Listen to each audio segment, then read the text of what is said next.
Le Vietnam est un pays où des racines ancestrales sont solidement ancrées dans le présent et où des coutumes qui semblaient avoir disparu depuis longtemps persistent. Dans les zones rurales, le mariage arrangé existe toujours comme un devoir familial qui unit non seulement deux personnes, mais aussi deux liens familiaux. Dans d'autres endroits, on passe volontiers la nuit dans les cimetières pour se connecter aux ancêtres. Et à Sapa, le marché de l'amour n'est pas seulement une fête, mais un lieu où les relations sont décidées. Mais derrière cette beauté et ce mysticisme, existe une face cachée silencieuse, où de douces promesses se transforment en manipulation, tromperie et exploitation, mêlées à la circulation chaotique où personnes et véhicules s'entrechoquent comme une crue sans loi. Alors, que se passe-t-il réellement derrière cette façade culturelle? Et pourquoi le Vietnam fascine-t-il les étrangers tout en les faisant frissonner? 1. La beauté des femmes vietnamiennes. Pour de nombreux étrangers, la beauté des femmes vietnamiennes n'impressionne pas de la manière habituelle. Elle n'est pas immédiatement évidente, pas accablante, n'essaie pas d'attirer l'attention. Mais c'est précisément ce qui déroute de nombreux voyageurs.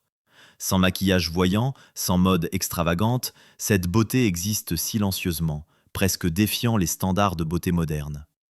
Les traits doux, la peau naturelle et les longs cheveux noirs ne sont pas le résultat de tendances, mais les traces d'un mode de vie qui valorise la simplicité et l'équilibre. Au Vietnam, la beauté n'a pas besoin de se démarquer pour être reconnue.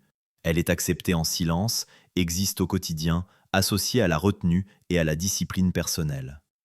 C'est précisément cette discrétion qui attire de nombreux étrangers de manière inexplicable, car ils reconnaissent qu'il ne s'agit pas d'une beauté d'apparat, mais d'une beauté façonnée au fil des générations. Et la question commence à émerger. S'agit-il d'un choix culturel ou d'un modèle invisible que les femmes vietnamiennes portent en elles depuis longtemps? 2. La vraie beauté réside dans le caractère et les comportements. Au Vietnam, la beauté des femmes n'est pas seulement perçue, elle est aussi liée à leur comportement.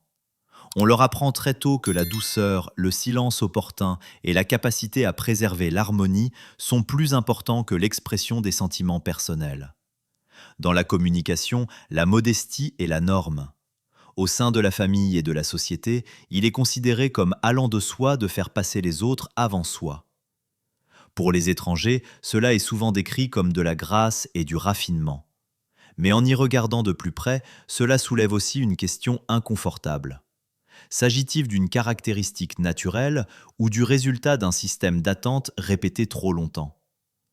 Dans une société qui met en avant le collectif, les femmes apprennent à contrôler leurs émotions, à écouter plus qu'à parler et à se taire pour maintenir l'ordre. C'est précisément cette sérénité qui exerce une attraction particulière sur les voyageurs, mais elle cache aussi une pression invisible. Quand la beauté est mesurée par la façon dont on se comporte plutôt que par ce que l'on ressent, la frontière entre vertu culturelle et maîtrise de soi forcée s'estompe de manière troublante. 3. Prostitution et pression du tourisme. Derrière l'image douce, amicale et colorée que les touristes voient souvent, se cache une réalité dont peu de vidéos de voyage parlent ouvertement. La prostitution est illégale sur le papier au Vietnam, ce qui ne signifie pas qu'elle a disparu de la vie sociale. En fait, elle opère dans l'ombre, là où l'industrie du tourisme connaît la croissance la plus rapide, où les flux d'argent sont plus forts que tout mécanisme de protection pour les êtres humains. De jeunes femmes, en particulier des régions pauvres, sont entraînées dans un cercle vicieux qui commence par des promesses inoffensives. Travail facile, revenus rapides, chance d'une vie meilleure. Mais très vite, ces promesses tombent et révèlent une manipulation, un contrôle et une exploitation de longue date. Le tourisme crée de la demande crée un marché, et ce marché se soucie rarement du destin des personnes qui le sous-tendent. Il ne s'agit pas de cas isolés ou d'accidents rares, mais de la conséquence directe d'une industrie en croissance trop rapide, où les intérêts économiques l'emportent souvent sur toutes les préoccupations morales. Lorsqu'un pays est promu comme une destination de voyage sûre, attrayante et bon marché, la question n'est plus de savoir si cette face cachée existe, mais qui profite de cette image et qui doit disparaître de l'image pour que l'image touristique soit toujours parfaite. 4. Marché de l'amour de Sapa, enlèvement de fiancés. Au cœur du majestueux paysage montagneux de Sapa, le marché de l'amour est souvent raconté comme une beauté culturelle romantique, un lieu de rencontre rempli de musique, de couleurs et d'émotions. Mais derrière cette surface poétique se cache une réalité qui laisse de nombreux étrangers stupéfaits. Pour certaines communautés montagnardes, le marché de l'amour n'est pas seulement un lieu de rencontre, mais aussi le point de départ de relations très rapidement décidées, parfois liées à l'enlèvement de fiancés, une pratique existant depuis longtemps. Lorsque la nuit tombe, entre chants et regards échangés, la frontière entre le volontariat et la pression s'estompe. Les rencontres se font de manière précipitée, les émotions sont exacerbées dans un espace où la tradition est toujours en arrière-plan. Pour les habitants, cela peut être une coutume familière, une façon pour la communauté de maintenir l'ordre et les mariages. Mais pour les étrangers, la question se pose immédiatement. Si une relation commence par un enlèvement rituel, où est le véritable choix de la femme? Le marché de l'amour n'est donc pas seulement un lieu de recherche de liens, mais aussi un carrefour tendu entre le romantisme raconté et des coutumes qui font frissonner le monde moderne. 5. Mariage arrangé. Devoir familial ou contrôle de la vie.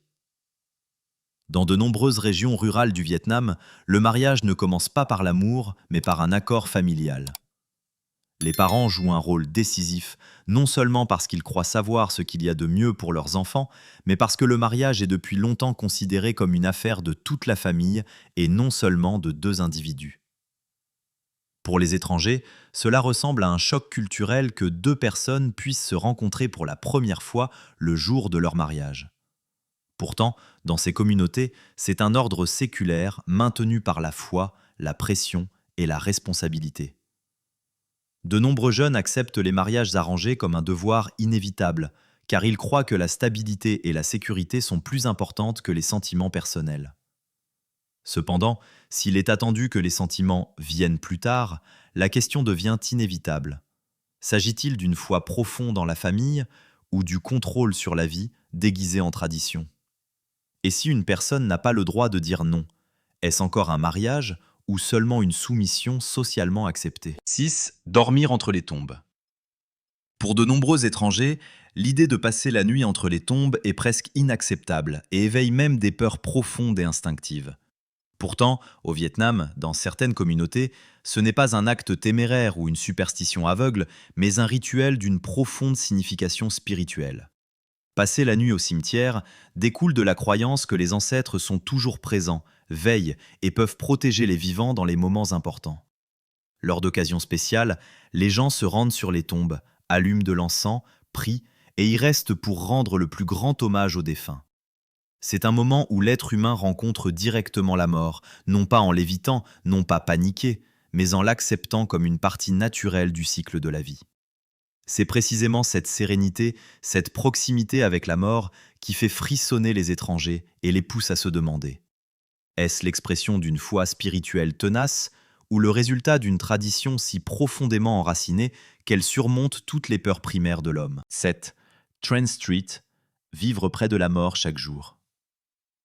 Au cœur de Hanoï existe une rue où la frontière entre le quotidien et l'accident mortel est à peine croyable.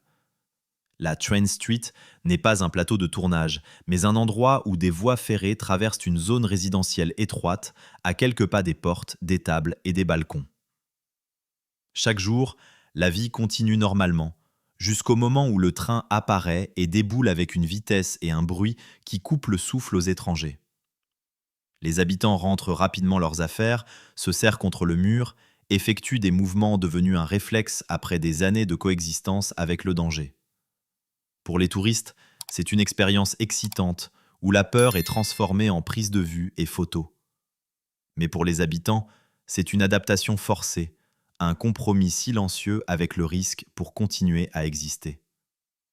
Quand une communauté est contrainte de vivre chaque jour près de la mort et que cela est toujours considéré comme normal, la question n'est plus ce qui pourrait arriver, mais pourquoi n'ont-ils pas d'autre choix que de l'accepter ? Le Vietnam n'est pas seulement la beauté que l'on photographie, mais aussi les traditions, la pression et les décisions difficiles qui sont à peine visibles derrière l'image. Ce qui choque les étrangers, ce n'est pas la différence, mais la façon dont les gens ici apprennent à vivre avec cela chaque jour. Si ces histoires vous ont amené à repenser le concept de tradition et le prix qui y est associé, veuillez liker et vous abonner à la chaîne pour ne pas manquer les prochains aspects cachés. Et laissez un commentaire. Selon vous, où se situe la limite entre la culture qui doit être respectée et les choses qui devraient être remises en question.